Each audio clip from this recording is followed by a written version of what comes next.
Hi guys, welcome back to my channel. Right now on my channel, I am going to be doing a new thing. So, I'm going to be doing some reading. So obviously you can follow along the story. You have them at home. So to start with, we're just going to do some small books. But obviously on this video, we're only going to do one. We're starting with some Mr. Men's. Here we're doing Mr. Tickle and the Dragon.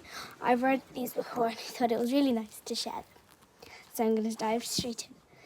Mr. Tickle and the Dragon by Roger. His name's quite hard to pronounce. Mr. Tickle was having a very good day. 21 people, well and truly tickled. A very good day indeed. But when he arrived home, he could not believe his eyes.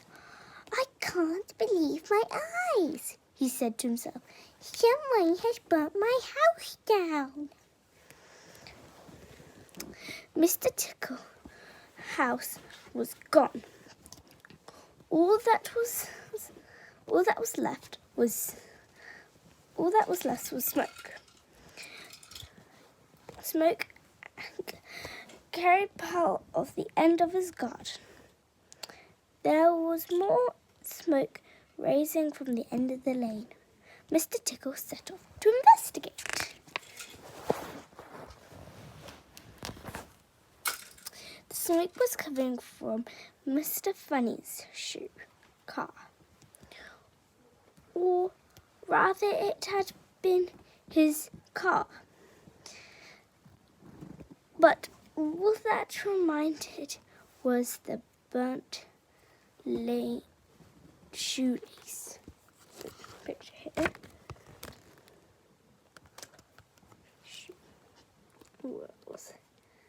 Burnt shoelace. Mr. Tickle could see another spiral of smoke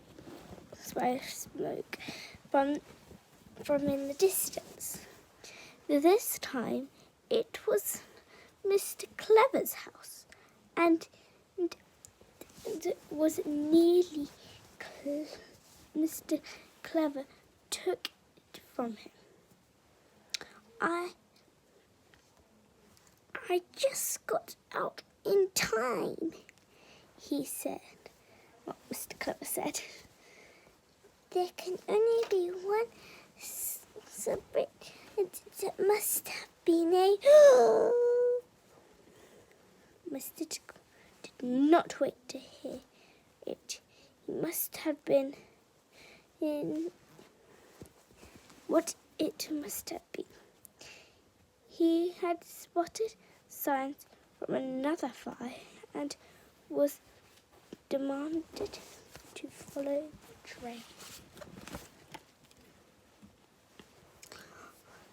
It was a long trail.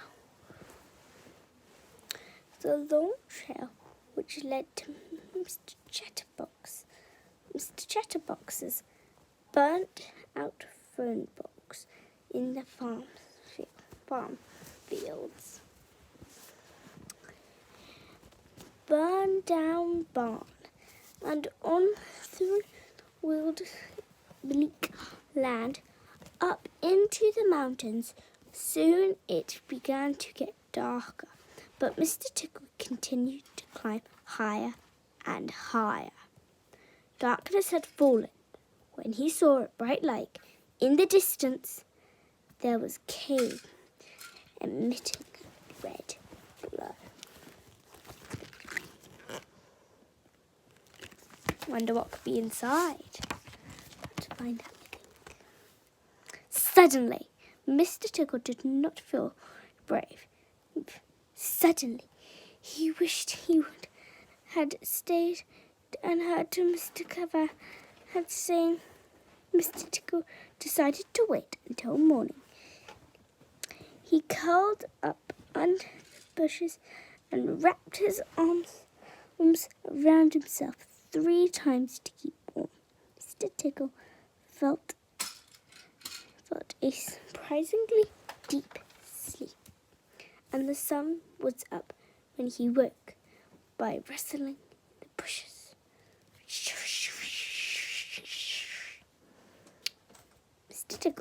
opened his eyes and pushed the rustling. I knew you were in there, rumbled a very deep voice. Come on, out. Show yourself. Tickle climbed about 3 times to keep warm. I think you're probably all going to guess who this is. Mr. Tickle cautiously poked his head through the top of the bush and lit blinking bright sunlight was quite unprepared for the sight which met his eye. He was standing face to face with a dragon. A huge dragon. At that, a huge dragon with smoke curling from his nostrils. Mr. Tickle gulped.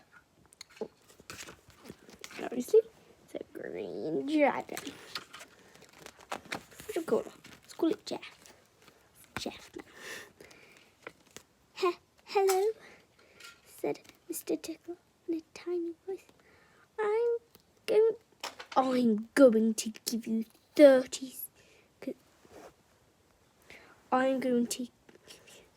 seconds to give me a good reason why I shouldn't burn you to crisp, bellowed the dragon. And then I'm going to burn you to crisp. Mr. Tickle gulped for the second time.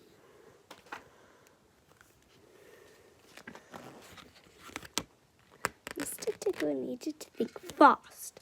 He realized his arms were hidden. Quickly, in a flash, he sent one extraordinary long arm to stick into the bushes from the dragon's belly, and Mr. Tickle relaxed his fingers, hoping beyond anything the dragon was ticklish. You can see he's going to tickle. The dragon instantly crumbled into a giggle, laughter tangle all on the ground. Ha ha ha! Roared the wood dragon, aka Jeff in our opinion. Hee hee hee! Whistled the dragon, aka Jeff. Ho ho ho! Boomed Jeff, aka the dragon. Stop it! Stop it! Stop it! He cried, aka Jeff/dragon. I'll stop tickling you if you promise not to stop burning things, he said. Anything, I promised, pleased the dragon, laughing his head off.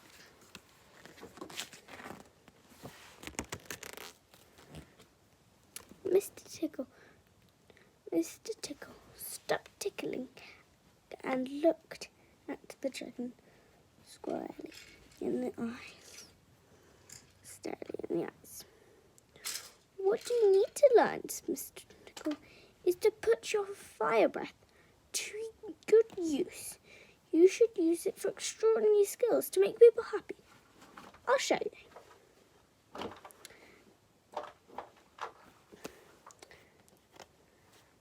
The dragon lay on the ground and Mr. Tickle hopped onto his back.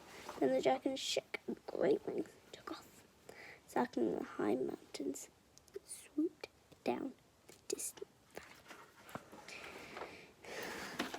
valley. They lowered and lowered, passing over the cottages. Look, cried Mr. Tickle, little Miss Sunshine's house. I have an idea for your first good deed. There we are again. Mr. Tickle and the dragon stood beside little Miss Splendid's swimming pool. It's too cold today to swim. Little Miss Splendid's pool, said Mr. Tickle. Do you think you could do anything about that? The dragon thought for a moment. Then he took a deep breath and breathed out through his nostrils, and flames flickered across like surfing's swimming pool.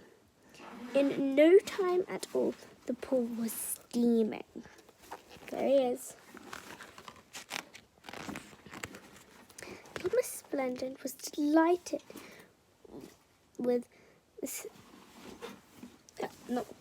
Delighted. Mr. Tickle and the Dragon. Mr. Tickle, the Dragon, and Little Splendid were very enjoyable swim.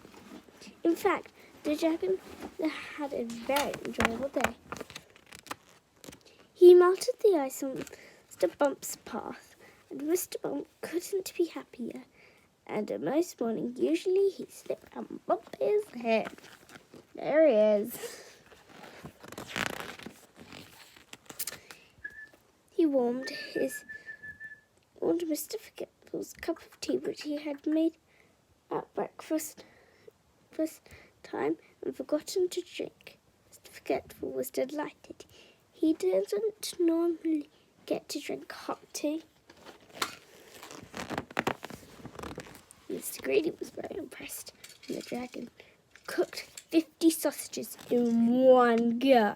I'm going to show you some of these. By the end of the day, the dragon had a big glowing smile across his face. Do you know what? He boomed cheerfully. I feel very good. Mr. Tickle grinned and his arms, an extraordinarily long arm, tickled the dragon. And now I do too, he laughed. Well, that is Mr. Tickle. Make sure to get some of these books. They're really nice for reading, especially young children. Very interesting and inspiring. Thank you for watching. Make sure to like and subscribe for more. Bye.